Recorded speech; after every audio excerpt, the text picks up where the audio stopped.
Alright, in this video we're going to look at how do I set up my finish line so that if you're using the manual version, if you purchase just the manual version, or if you have the RFID version and you get as many backup laptops as you want. I don't you usually pay for one copy of the program, but for your race, obviously I understand that you may want to have 1 or 2 or 3 manual backup systems running, and so for those you get a free license key. You can request them at any time. It'll last for like 2 months or whatever, just get you well past your race. So you can have as many installs of the program. You can just go to my website, download the free trial, and then send me the license key, and I'll send you the license key that'll last however long will get you past your race. So if you're a professional timing company, which most people that purchase the program are, then I'll probably give you a key that'll last a year or 2 or just something like that. So what we have is what I usually do on race day is I have someone standing at the finish line, and all they're doing is yelling out bib numbers. And this person, you need to make sure they got good eyesight, of course, and you need to make sure they understand that they don't need to yell a number out until they know what it is. But the earlier they can yell it out, the better for everyone else, writing down numbers and doing different things. So as soon as they see for sure, hey, this guy's all by himself, for example, and he's got number 12 on, they go ahead and yell 12, just real loud, and everyone else writes it down. So I've got one person usually standing at the finish line yelling out numbers, and I tell them to be happy too. If they yell out a number and then spend the rest of that time cheering on the runners, hey, good job, whatever, and then 14, yeah, good job, just be joyful, and make sure everyone has a good experience at your race. But so I've got one person standing at the finish line yelling out numbers. I'll have let's actually move to the computer area. I'll have one person that the only thing they're focused on and nothing else is capturing splits with the finish line or with the space bar. So they are sitting there, and every time someone crosses, they hit the space bar, and that's the only thing they care about, is making sure that they have every finishing time captured. So if a large group of 5 runners start coming through, usually what I do is I'll count, okay, here comes a large group of 5, and I don't try to get everyone as soon as they hit the finish line. Now I try to do my best, of course, but if I see a large group of 5 and they're right now all in a group coming across, I just go 1, 2, 3, 4, 5, and I'll hit the space bar 5 times, make sure I get all spots. Make sure I get 5 additional spots in my results. So that person that's at the computer needs to be focused on nothing else but capturing finishing times. And usually I actually have 2 people that are doing that, so that way they can kind of confirm back and forth. Hey, how many finishes do you have? You got 13. I got 13 too. So we're good. Now usually at 13 you don't have a problem, but upwards to like, hey, I got 120. How many do you have? If you start getting large groups coming through, it can be a little bit. You get kind of scared that maybe you miss one, and so it's good to have a way to check back and forth. If you only had one computer running, another way you can check back and forth is in the program. You can go to open up your race, click on view reports, I believe it's called, and then you can print off this sheet called the bib number capture sheet. Now when that report comes up, it's got a little slider bar at the top that'll let you determine how many spots you want to have available on this sheet. So in this race, I think I did 400. This is a real race I did about a couple months ago. So I slid that over. Looks like I did 600 because it was a large race. Yeah, 600. So I slid it all the way over to 600. I hit refresh, and then here's it created this little report for me. And again, it's hard to see in the video, but it's got a spot at the top that says bib number. It's got a spot to the right of that called, it says time.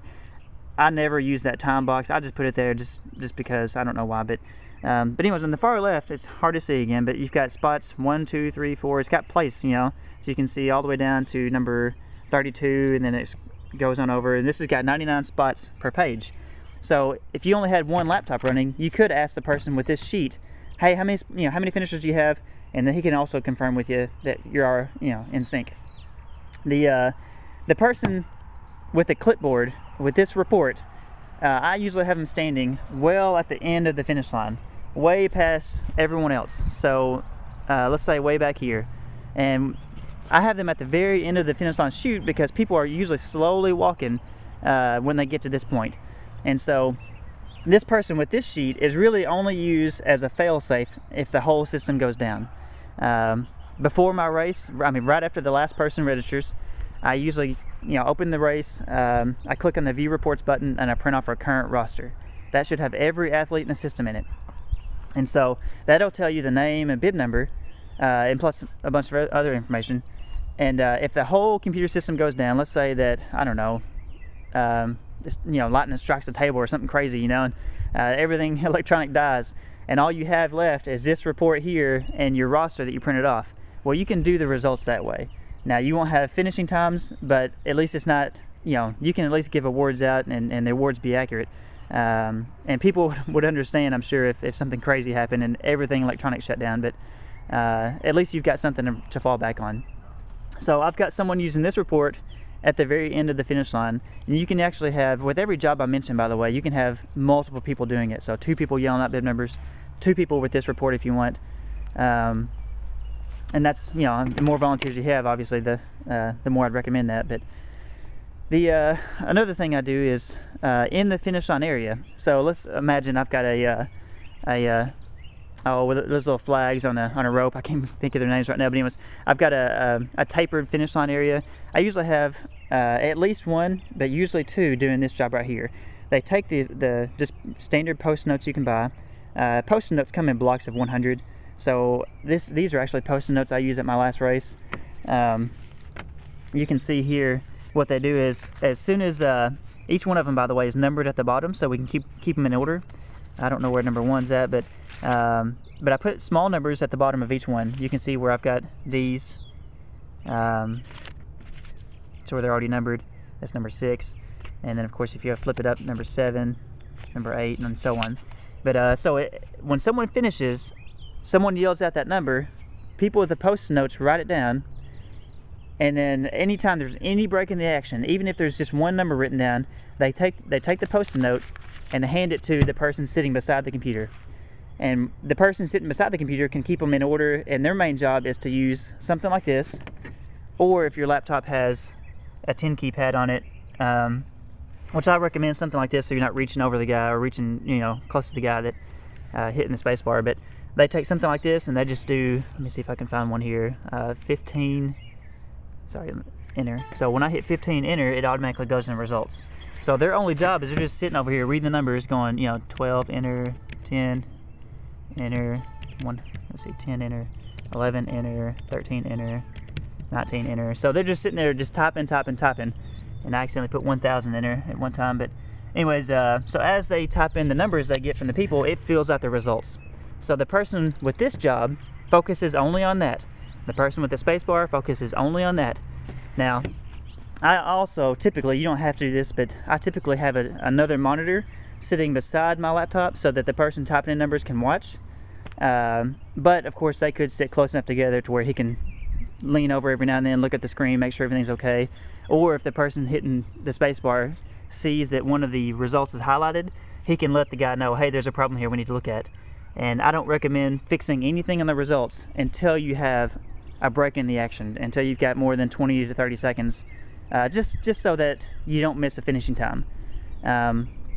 So that's a really basic overview of how I set up my finish line. Like I said, one person yelling out, one person typing in, hitting the space bar, one person typing in.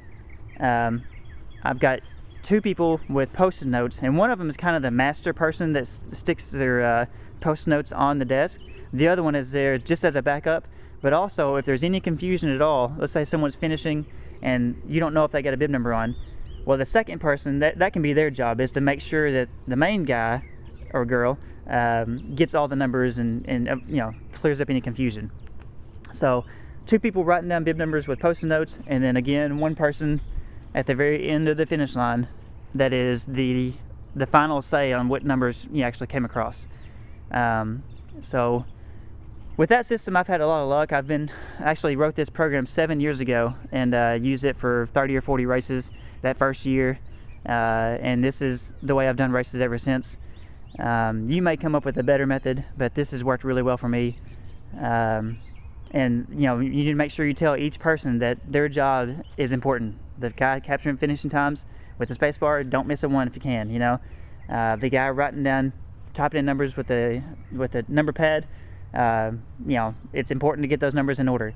And the people writing down the numbers on post-it notes, that they need to know they can't just let someone go by and say, oh, I don't know if I got that one. Well, I mean, go get it. You know, the numbers, if you miss one spot, it kind of throws everyone else from that point on off. Now, if you see that, it's easy to fix it in my program, extremely easy, but they don't need to be lazy. They need to know that getting the numbers in order is important. So if they have to physically stop someone, you know, hold them in place. Oh, okay, wait just a minute, sir.